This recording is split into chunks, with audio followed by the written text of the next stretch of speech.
Okay, welcome everyone. Dr. Thor here, part 3 of the fascinating true life story of time travel, and of course, Dr. Thor and my organization. So, after talking with him, and as I said, this was all prearranged by him and everything else. They had goofy little stories of how they heard about me, etc. But the point is that once they did that, and of course he tried to further trap me in different situations, Louis Theroux, by making up stories of being in Vegas and wanting to meet me. And why should I do any of that? I told him that, if you want to work on some business deal together, that's fine.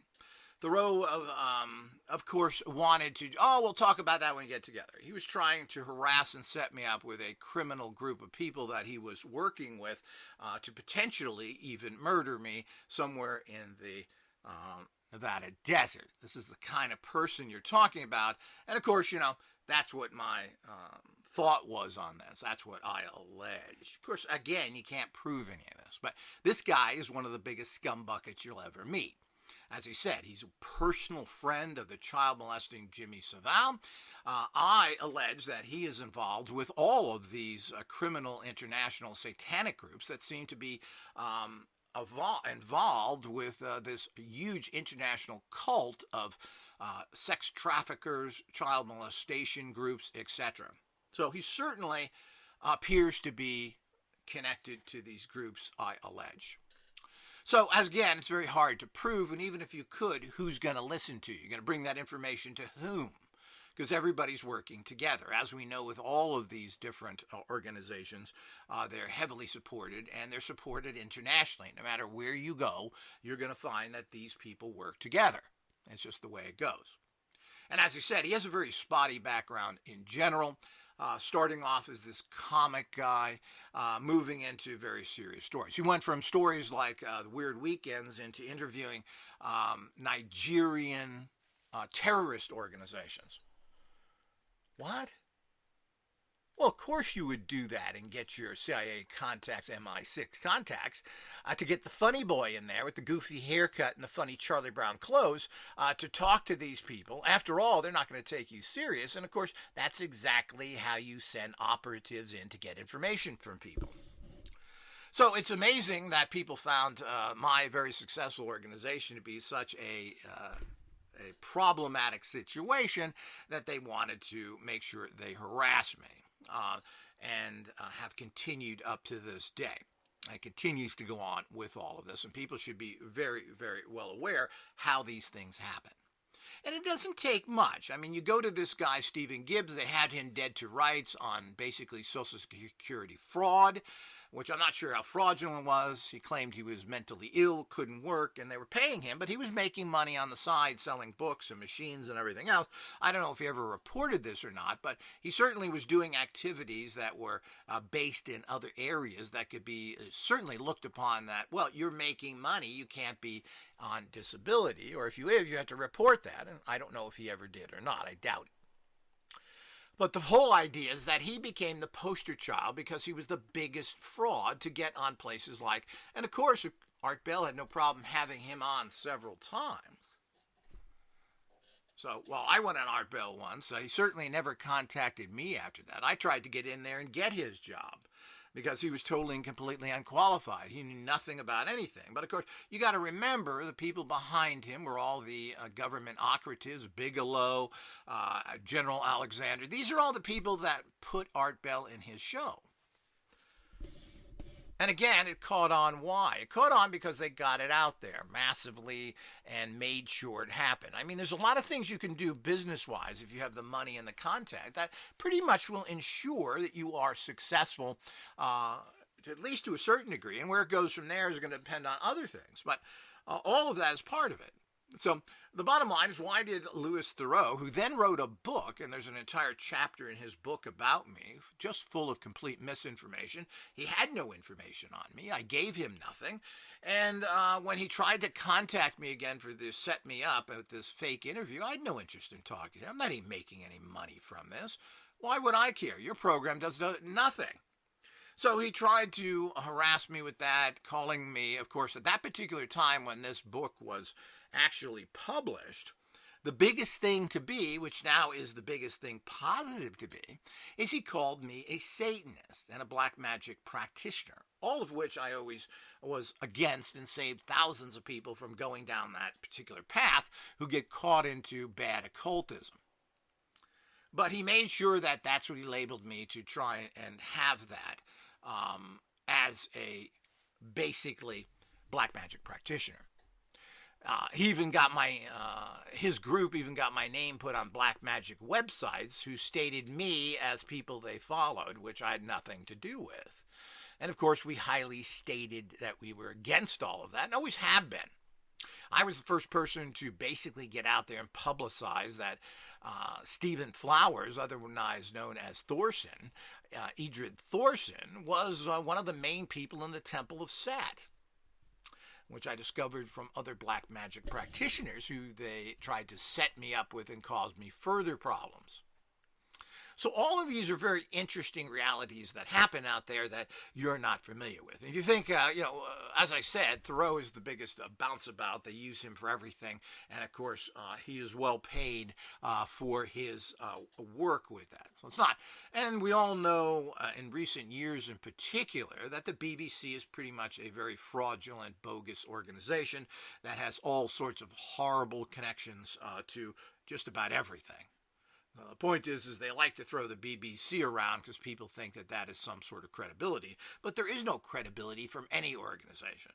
The BBC was known in old war movies as bringing you the proper news and everything else. The point is they're like any other news organization. They suck, they're corrupt, and this isn't too difficult to figure out. Certainly, the BBC has been connected to so many things. And again, Jimmy Savile, one of the that went around for 30 years, never got prosecuted, has been linked to massive amounts of child molestation, was someone that Louis Thoreau embraced, even inviting him in his home. I wonder how many parties Thoreau had there with Savile and his children and other children. Well, that's something really to consider, but he's a great interviewer. He did all the necessary work to do that. And of course, before he invited him to his home, he talked to I believe his daughter, who stated that she was sold by him to all of his friends, used as a whore. This is a young child, 12, 13, whatever at the time, maybe even younger. And I don't know if they even insinuated, they may have, that Savile was molesting her as well as a child. So after that great recommendation, whatever the exact details of that are, after all that great, hey, buddy, come into me house. Come on, anytime you want to stay. So, I mean, this is very typical of this very corrupt, but he knew the entire story, I allege, and of course that was all part of it. And he was just helping his buddy, who had helped him on many occasions with all kind of fun things. So this is the kind of what you run into. He's with the BBC, he has credibility. Unbelievable. So this is the kind of thing. And then he would take an entire time, because I guess his Weird Weekends did okay. It was showed on cable TV, but not really many people saw it. And of course, they're even rerunning it today on YouTube and other places yet again. So, and of course, how you can basically judge, and this is very typical of the media, how you can judge any organization or anybody from 3 minutes of tape there. And of course, they spend 12 hours with you, wasting your time, getting their big paychecks. You don't get a nickel. They won't do anything for you. Most of the time, they won't even buy you lunch or give you anything. They break all their promises, like furnishing you with finished tapes, giving you you get none of that stuff. They all lie to you like CNN did. Never got any kind of tapes of this, because back then it was difficult.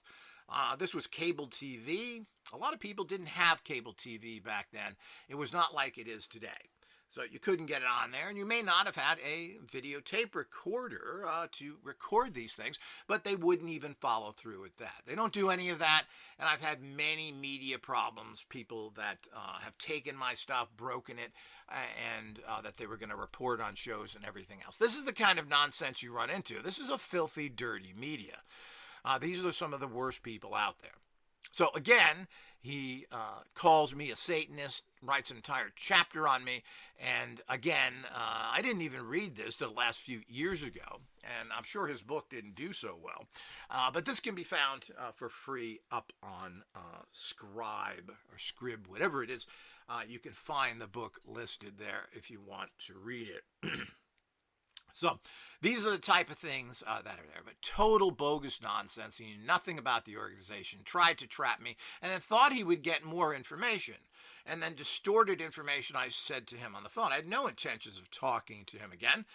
Then the nerve of this guy, after all of this, he contacted me a few years ago during COVID and wanted me to go on his show to make more money off of me and to further identify myself.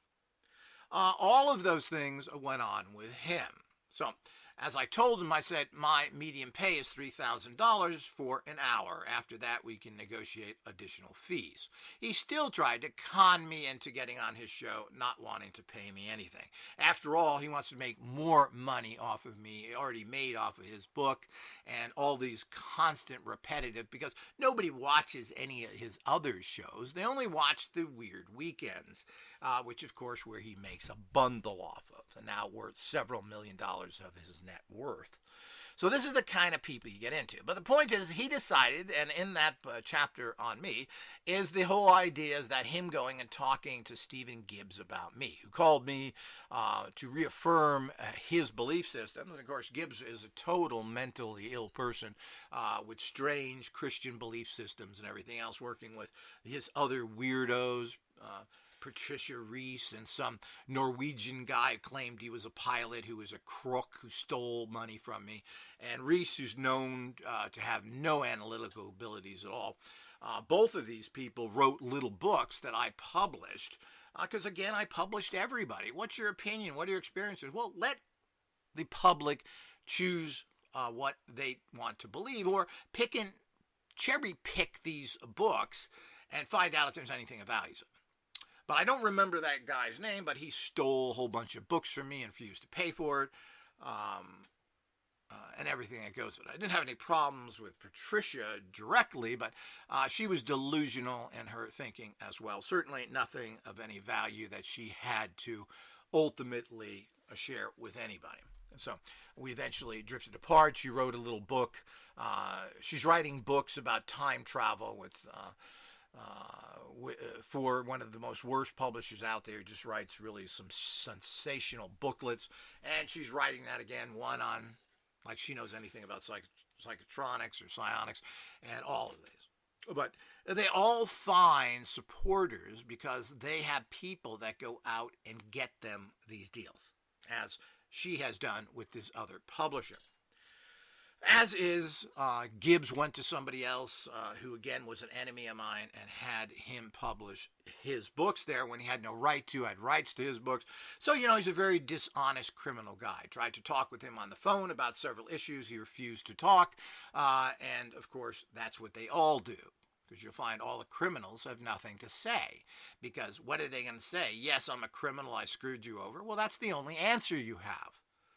And, of course, that's who they work for. And they're all bought off very inexpensively, as Terrence McKenna and others were. And, of course, they go to all your neighbors and do the same thing. It's not too difficult. They give them jobs. They hire them in their criminal community for the rest of their lives, and they're basically taken care of. They also can get government benefits, from welfare to food stamps to all the other things, because they work with the government. And then they get undeclared income where they're paying them a fortune. My neighbor spent 5 years racing cars, stock cars, as a payoff for spying on me. This guy never had a job, never made any money, couldn't afford anything, couldn't even really afford air conditioning in a house in the desert, yet he was racing cars, had big giant RVs, and was doing this all the time. Yeah, it's the same old story. Nothing new. So, since Gibbs was the poster boy at that time, and this completely spastic weirdo with no proof of anything, and who talked really poorly, all of a sudden was a mainstay guest on Art Bell on a consistent basis. But of course, Art Bell put all sorts of people, like Ed Dames, on aliens are coming, we're all gonna die.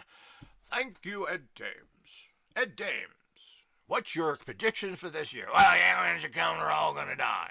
Thank you, Ed Dames. Next year, what's your predictions again? We're all going to die, the aliens are coming. So this is a major, an Army major. I don't know if he was Special Forces or not, but this is an Army major that is living in a fantasy world against extraterrestrials. And, I guess you probably think they would come in those ancient alien helicopters and 20th century jet planes, which the aliens make all the time, because that's what the inhabitants looked at, and then copied 20th century airplanes, because that's what extraterrestrials from hundreds, thousands of light years away flew to Earth. So these are the kind of things that of course, happen, and what goes on with that. So,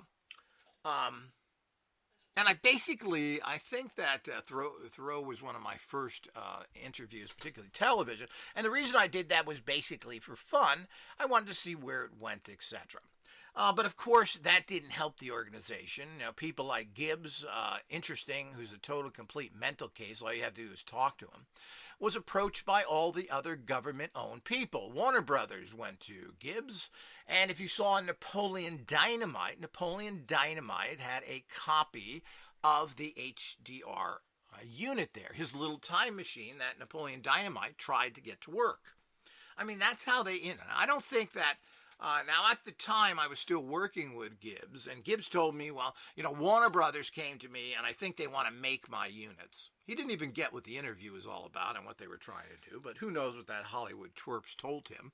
And I don't think he was paid a dime for any of that stuff. They didn't use HDR, they didn't use his name. They had a unit that kind of looked like that. And what is retarded Gibbs going to do? Sue them about that? It's very, very unlikely that would happen. So they just ripped him off to put that in there. But it just shows you how this gets infiltrated. How did that fit into Napoleon Dynamite? I don't. That whole segment of that was, of course, this was a really weird guy, and they were trying to say. And of course, at that time, since he was on Art Bell and other things, where millions of people were listening to him every night, there was a certain amount of interest. And of course, time travel was a big interest in general. So here we go again. And it wasn't just there. So we have this, which is out there. And of course, nobody contacted me about anything after this. I got the only people that I did get some contact on the extraterrestrial thing. CNN showed up, which of course, they basically have the same producers that talk to everybody, but they have the same intelligence handlers. So they showed up to do an interview with an arrogant, ignorant woman who wanted to spend more. I said, look, I'm not doing like I did with the BBC and spend 12 hours. This is ridiculous. But she wanted to spend more than that. And she gave the usual payment that these Hollywood scumbuckets do as they drive away in their Rolls Royces, Lamborghinis, and Mercedes with your money in their pocket. So they have no problem doing that. But they pay you nothing. You get nothing from it. This is technically, and per the Screen Actors Guild, this is technically a news show. And you can't stage it. You can't say, hey, go over there and walk to me. You can't do that technically. That's staging the news. You can't do that. And of course, you don't pay people. It's news. You're not supposed to pay people for news. And I guess there's some twisted logic with that, meaning the fact that, well, they're supposed to be stating facts. And if you pay them, well, then there's a problem there. But I don't think that's fair either. If you're on any TV broadcast, you should be paid, whether you're a TV interviewer for a news event or not. You should be paid. That should be in the Screen Actors Guild, period. So,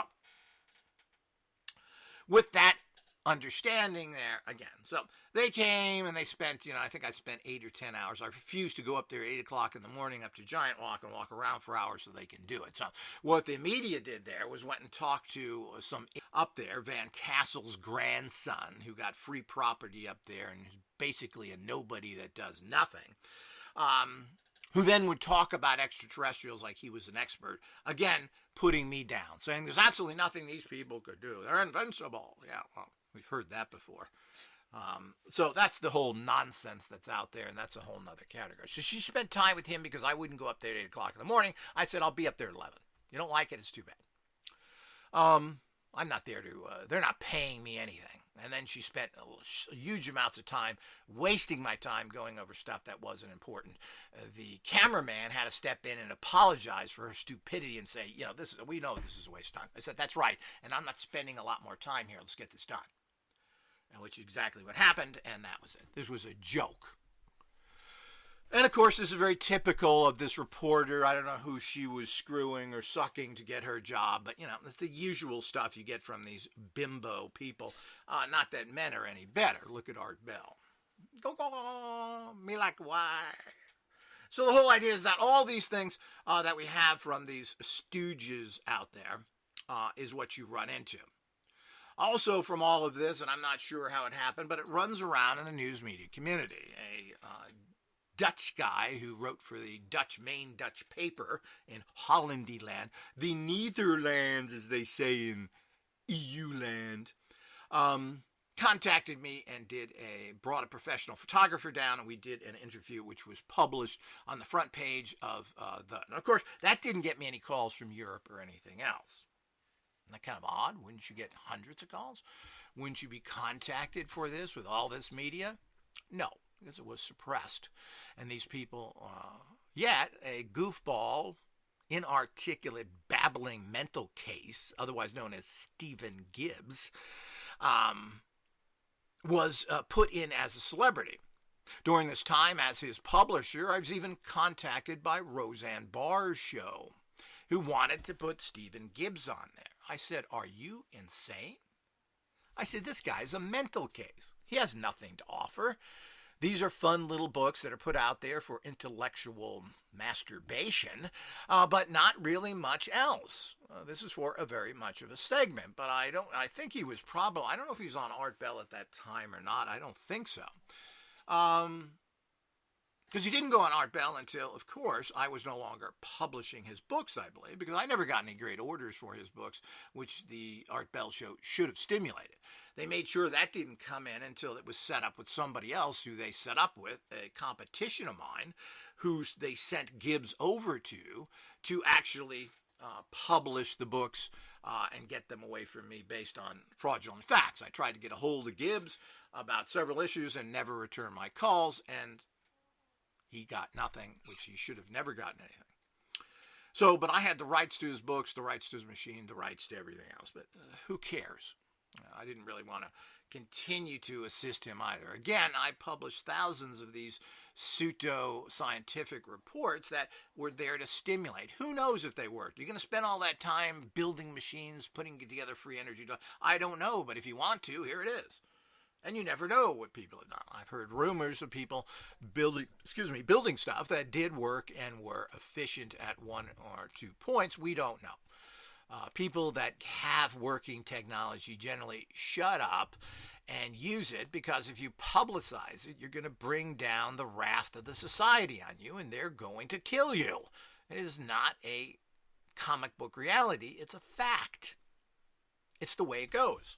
And you can see how the chain of things happened here. The other thing that happened was the fact that, and for one reason or another, Gibbs himself tried to stay undercover to a certain extent. Patricia Reese and this goofball, I don't know if he really was a Norwegian pilot or not, but this very criminal, uncredible person who stole money from me, was contacted by a production company. Ran by Johnny Carson's son, Bo. And of course, the people involved in that, this person told me about this, that they were making this time travel movie. And he was based in Los Angeles, where I was based as well. And I said, well, maybe we can talk to this guy and find out what he wants. He was telling this guy that he was going to make about $50,000 from this show, which I doubt if he made anywhere near that. It was just a way of dragging it. So they produced this really bad documentary done by this really low-level, incompetent guy named Bo Carson, who I believe was killed in a car accident. I'm not really sure. Or something happened there, but I called his office on several occasions, and he never ever got back to me trying to discuss this issue of it, because I told this guy, I said, don't try and negotiate with these people. They're going to rape you. But, of course, he did not work with me, this crook guy, and then ended up stealing about 30 books or so of mine and never paying. I published of his and never paying me for them. So these are really serious problems that you run into with this whole thing. You can see how it's corruption on both sides. So instead of working with somebody that knows something, but this special was made. I don't remember the name of it. It was very poor. Patricia Reese was interviewed on there, showed her face. He showed his face, and he used to tell me stories of what using this HDR unit that he got information. And so he said that he used this and that, again, it's not really time travel, but he was able to see a newsstand, a newspaper stating that Ronald Reagan had died. Okay? And of course, this was 15 years before Ronald Reagan actually did die. So this was his great time travel experience, this Norwegian airplane criminal pilot. And nothing else. And this goes to everything that is connected with the Stephen Gibbs unit. Nobody has anything to bring back that can be provable or has any value at all. Nobody's bringing back information about events. And I always tell people, I said, go someplace, get the headline of a newspaper, and it could be, cattle crosses the road. I don't care. If we can verify that as a headline that will pop up somewhere, then we can talk about some sort of proof. It doesn't have to be earth-shattering. It doesn't have to be someone's death or wars or anything else. All that doesn't matter. Is it verifiable of something? And usually something simple will be. But, it's like people who think they reincarnate and they were all princes and admirals and whatever it may be. Nobody was, the farmer picking up, horse poo. So the people want to think that they were special when they're not special at all and never will be. So, and to this very day, Patricia Reese is running up the flag how wonderful this retard, this person who never did anything, who produced absolutely nothing other than some mental masturbation text on time travel, as being this great guy, Stephen Gibbs, who apparently died last year. And I don't know how old he was or not. He must have been getting up there a little. One person died while working on his farm in Nebraska. And we're not sure. Apparently this was some sort of heart attack. From what I understand, Gibbs wasn't really all that well. He had mental and physical problems. And the fact that we don't really know. I'm not sure how old he was. And of course, you can't get any kind of decent information on anybody. But apparently, he had died. And some people claim they talked to him a few days before it, and he appeared to be okay. Well, that has to be the case with a lot of people. I mean, a lot of people get heart attacks out of nowhere.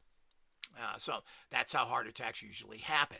There's really, you can get strokes, you can have heart attacks, and then you're feeble and have problems that maybe you survive afterwards. Other people just die. You get a heart attack, you die. This is very common. It's happened to a lot of people. It's not necessarily unusual. But the fact that Gibbs may have been using some horrible electromagnets that you place on your chest, and of course this was part of the HD machine. You're supposed to take this big T magnet, place it on your chest, and you are filled with electromagnetics, trying to break through this dimension. Now the problem with that is that electromagnets of super strong amounts are very dangerous. They can kill you just by doing that. If you put a huge magnet sitting on your chest right at your heart, this could disturb and actually give you a heart attack. If you put it near your head, it could kill you. It's very dangerous to use strong electromagnetic fields. While magnetism is fascinating and generally appears to be fairly good for you, used in this fashion is not. And his machine was nothing any special. It was just basically a 2-cup radionic machine. I'm trying to remember how many dials it had on there, but it wasn't very many. And of course, that's all it was. How did you tune it in? What did you do? He claimed the resistors and all the other things on there would do things because they're special. Or germanium was so good. Like, that's something special. The point is, these units never did anything from the people that bought these units. Nobody wanted to admit that they couldn't time travel and found the technology kind of interesting. But that was, of course, what was behind this whole thing. And of course, you had the dupes like Art Bell who promoted this guy. You had Warner Brothers come in. You had the BBC come in to talk to who was a mentally ill person with a technology that there was never a single shred of evidence that it worked. Gibbs stated to me on numerous occasions he had never ever time traveled. And when he did, he talked about, I went into this dimension, so giant spiders. Were you on the ayahuasca? Were you smoking, taking the LSD? I don't know what it was. He probably was taking anti-hallucinogens as part of his disability. Who knows what was going on? This guy was a schizophrenic and had many, many problems there. He was mentally ill. And nobody that ever used his techniques ever achieved any kind of time travel. Now, we messed with these things ourselves and had some interesting stuff. Nothing that you would. It's very dangerous. And people who did claim that they astral project or went through a dimension, when they did come back, came back very ill because they were out of their time and place. You're taking a physical entity, a biological entity. You're changing it, going through dimensions, coming back. Well, this has got to have some really serious physical and mental problems. So there's a whole line and stories of this that someday I may go into and talk about, and some experiments that I did. But you have to be pretty crazy if you think you're going to time travel. The whole idea is that the key word here should be controllable time travel. You want to be able to come back. And wherever you go, you want to make sure that it's habitable for you in many, many ways. And the bottom line is you're going to go to a place with no money, no way to do anything. And how are you going to survive there? So you're going to be a freak. You're not going to have any ID. You can't say who you are. Well, what does this all add up to? So it would be a very traumatic experience if even you went into a society that was similar to yours, either ahead or back, because you're a nobody. So, and again, people don't think about these things. So, all of these things. So nobody has ever had a time travel experience of the 20 years I work with Stephen Gibbs that ever came back with anything practical. They didn't win the lottery. They didn't come back with information that could be provable. Absolutely nothing. And basically people just came back with no stories whatsoever, the ones that claim they did it. One guy claimed by doing some very intricate dowsing and finding power spots in the Sedona area, was able to set up a modified equipment that I instructed him on how to do using kind of portal construction and connecting radionic machines to it. He worked with that and doesn't really remember what happened. But a week or so later after that, a bunch of stuff was delivered to his house that he didn't order, which was stating that he ordered it while he was time traveling, and it showed up a few weeks later that he didn't know he did it. Now, which is an interesting story, but again, we can't really verify that much, and people are not going to overly embrace the fact of proving to you or anything else. So you just don't know. Interesting story. Was it right or not? Was he able to find it? But if you do things over vortex spots in places where there are major electromagnetic disturbances, you are going to get some interesting results in general. So no matter what you do, even if you just meditate there and do astral projection, remote viewing, working with a standard radionic machine, etc. And Gibbs had absolutely no background in radionics, knew nothing about it. It was just the common gossip going around then, and his interpretation, which he got from other people. Now someone has contacted me and told me that now Gibbs claims that two extraterrestrials gave him the information to set this stuff up. So it's very, very interesting, which of course he denied. He also had his own warped, bizarre Christianity. He didn't tell me that, and I don't think he wrote that in his books, that the information that he got was from extraterrestrials. Now someone has contacted me stating that he gave the plans to Stephen Gibbs for the machine, which I don't quite understand the email. He writes in his email, I'm the person who gave Stephen Gibbs the schematics to build the time machine. He mentions my name in the interview with Art Bell. I have one that he built. If you were to ask me whether it works or not, I'd have to say no after trying it several times. I tell the whole story on my particular channel here. And of course, that sentence in itself is weird. He gave the plans to Gibbs. I'm the person who gave Stephen Gibbs the schematics to build a time machine. Then he, apparently he didn't have the capacity to build the machine. Gibbs did build machines for a period of time. He didn't want to do it. This is when we took over doing it. And he got one built by him, and of course, it didn't work. Of course, it didn't work. It never works. The bottom line is that this kind of power would make you a god, and you would not be able to build time machines, be popular, or anything else. The reason why Gibbs was pushed forward is because it was a fraud. They do this with a whole bunch of people that you think are experts, and they push them ahead because they're so easily disproved. So whatever Stephen Gibbs does, it all comes down to the fact that he was mentally ill, proven by the federal government by being paid for this condition on Social Security disability. That's exactly what he was doing. So this is unbelievable. So all the things that actually go with this. So so they pushed him ahead, as I said. Roseanne Barr called me.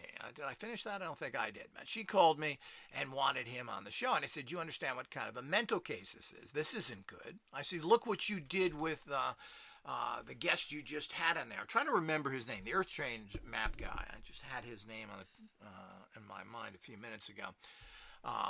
But people have forgot about him. But he printed Scallion. Scallion had all these claims and these future predictions, one of which that everybody would turn blue. We'd start to look blue. Interesting. You got to remember, this is 40 years ago. Still waiting. That AIDS would just disappear. This is interesting because these are the same kind of nonsense you get from a lot of these psychics that go out there and make these ridiculous statements. Now, I don't know if they do this just to kind of shock people, then give them false hopes. Well, you're going to be blue. Wow, that's wild, man.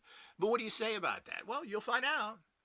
Well, you can't really argue it, can you? Maybe we all turn blue, which is quite ridiculous. And, of course, they all seem to prophesize that diseases will just go away. Now, there is a history of this where major pandemics just kind of go away. Happened with Spanish flu, etc. After wreaking its havoc, they tend to just disappear. So maybe they think they're playing the odds there. As I said, Sylvia Browne did similar statements, predicting the COVIDs, but also stating that it would just disappear, which it didn't and will not. So all of that is part of what is going on there. And I said, do you really want to have this guy on there? Look what you did with Scallion. This guy's a complete nut job. Well, they thought that was perfectly fine what Scallion did, and they wanted. But I said, I'm not giving you his information. This guy's an abomination. It just makes everybody look weird. So if you want to put on uncredible people like that, it really makes you look bad. But I never gave them information. I don't know if they ever had him on or not, but that's what I talk to these idiot producers about. It makes you look like a fool when you put people on that are total frauds. The problem is Roseanne Barr, I don't know, she's trying to do some good stuff, but she doesn't know nothing about nothing. And when people come out that are credible, these people tend not to get on all the shows. They want the weirdos who can be discredited. That's all part of the way the intelligent community works. Put a nut job on, use them as you want to, and then when you want to get rid of them, you just kind of disgrace them. It's as simple as that. Well, look at this nut. You want to believe that? If it's valid or you want to use them for something, say, well, gee, see how this works? So that's the kind of game they play, and they always have. And, of course, the CIA always comes out and denies things like they did with remote viewing. It has no basis whatsoever. It's nonsense. 10 years later, and that was just a release, they come out and say that, yeah, well, there was 5% of it, which was astonishing. So you get two different things. Which one did you hear? Because that's what you're going to believe. So when you put out stories like that, you create a yes and no reality out there. So the truth is masked, whatever that may be. So we'll end this and we'll pick it up in the next chapter.